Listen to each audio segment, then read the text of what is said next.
And you're welcome. It's time again for the papers for a Monday morning, and we have the front pages here with us. I'm joined by Mary. Thank you very much, Mary, for joining. Good to be here. Good to be here. Let's Now, take a look at that. let's take the papers. We've got a couple of them from the Vanguard, Guardian, The Nation, and also the Tribune. And if we have plenty of time, we'll put in the Daily Times in there. But I'm going to be starting from the Vanguard newspaper.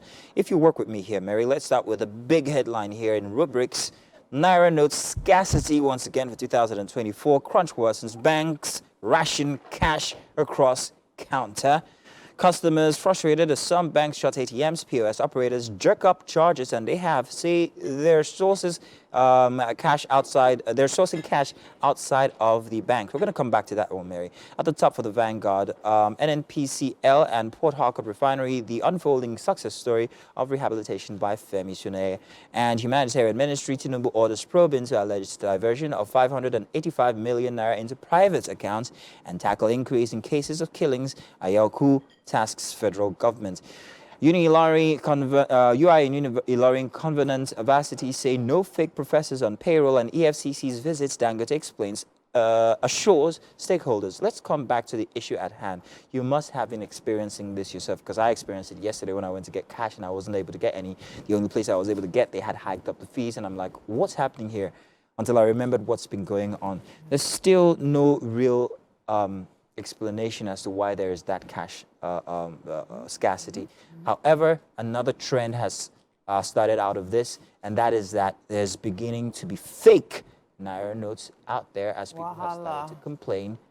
And you can only imagine how it worsens with the economy the way it is and the scarcity going on. So the thing with this cash scarcity, it actually started as, something that will probably just fizzle out after the holidays. But unfortunately, it's ongoing, and this is the second week of the year, and it's worrisome because Nigerians, not even Nigerians, naturally, humans turn everything to business opportunities.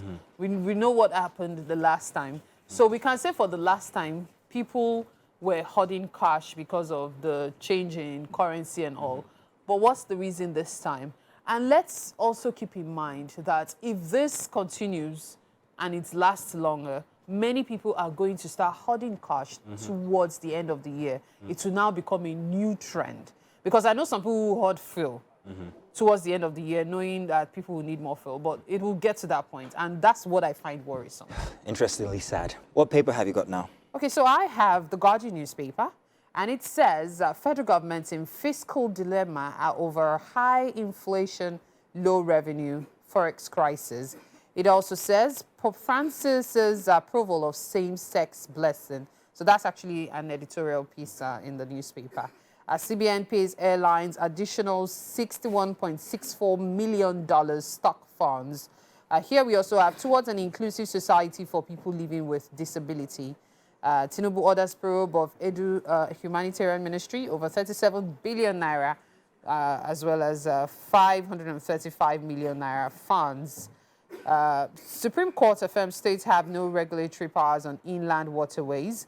5 dead. I saw this one yesterday. 5 dead, 30 others rescued as boats capsizes in River Niger. And I'll take this as the last one. Worsening insecurity. Anyoku blames killing on non-prosecution of perpetrators. Now, all of these stories and more you can find in the Guardian newspaper today. Let's also mention the inflation rates. That is like a 40 story on the front page.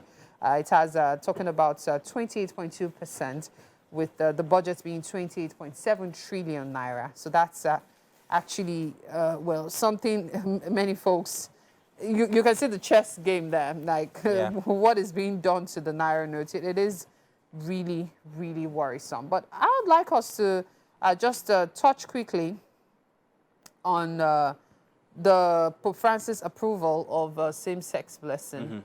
So the thing is, many people are misunderstanding this particular situation. And one of the things I just feel I need to mention is this. Pope Francis, to an extent, one could say, is liberal. But then is it, I wouldn't say just liberal. I would say that he's also someone who is more encompassing. Since he became the Pope, so many things have changed. For example, divorcees had no place in the church, but now divorcees are allowed to at least get blessings for certain things. before it was a whole lot more difficult to do that. In fact, you're as good as excommunicated. So certain things have actually been changed. So it's a case It of wasn't really a case of understanding. changing anything. He didn't say that they're marrying these No, couples. He says they're He's just trying to blessing say, you know what, these you are couples. still loved by God, and then of course you're still welcome to the church. So basically, Religion's that's changing. it. Let's just put it so. A lot of religions are changing their stance on a lot of things. Yeah. Africa, on the other hand, might be a difficult case for them. Let's move on now to the Nation newspaper with this headline here. Front and center, Tinubu approves 12 billion naira outstanding payments to Super Eagles and others. 21 governorship appeals for hearing at Supreme Court this week. Adebutu versus Abiodun to come up Thursday, judgment likely on Kano, Lagos on Friday. And President orders probe of alleged 545 million fraud, 3 million naira fraud in humanitarian agency ministry. And EFCC didn't take any documents away from our office, say Dangote. And foreign airlines get $61.64 million forex backlog. And Supreme Court waterways belong to federal government. Would have loved to go into that one, but we don't have any time. Let's move on to your Yeah, paper. I'm also really excited about the outstanding payments to the Super Eagles. So yes, I can imagine how you feel. Nigerian Tribune is what I have here, and it says, Better Edu, Tinubu directs probe as alleged financial scandal rocks Humanitarian Affairs Ministry. PDP demands minister sack. Edu contravened ICPC public service rules, and that's coming from Falano. Down here we see Emefiele. Banks to face probe over forex deals. Probe to cover 9-year period. Wow. Free train ride. Passengers lament. NRC speaks. Yeah, there's been a furore over that over the weekend. Talking about furore, there's one here that says furore over federal government's grains palliative. House senators supplied grains while awaiting funds. Federal government only gave offer letter to contractors, not money. Here we see CBN disburses additional $61.4 million forex backlog to foreign airlines. This is exciting news, especially for regular travelers. Nigeria boosts OPEC's December crude oil production by extra 50,000 barrels per day. NBET paid over 2 trillion naira to Gencos in 5 years. That's an NESI report. And finally, I'll take this as the final one.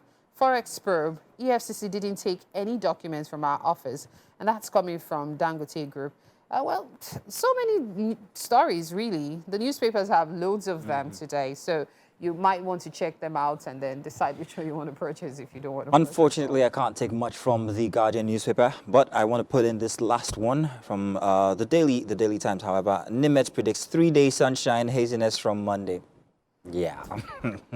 I don't know about you, but hey, what else could you expect at the start of the year? Blessings only. But thank you very much for joining me. All I want is cold. Cold? You want the cold? Yeah, like Has it been? everywhere is so hot. Has it been? It has been hot. What are you talking about? Where do you stay? Are you sure you're in Nigeria? I'm a reptile. I just adapt. No, I should stay away. In any case, thank you very much for joining us for the papers. Thank you very much, Mary, for joining me. Good to be here. And of course, let's now move on to what we have happening inside of the kitchen. The start for a grand week. Let's find out what we'll be having for breakfast. Titi, please. First off, I'm very hungry, so make it a good one.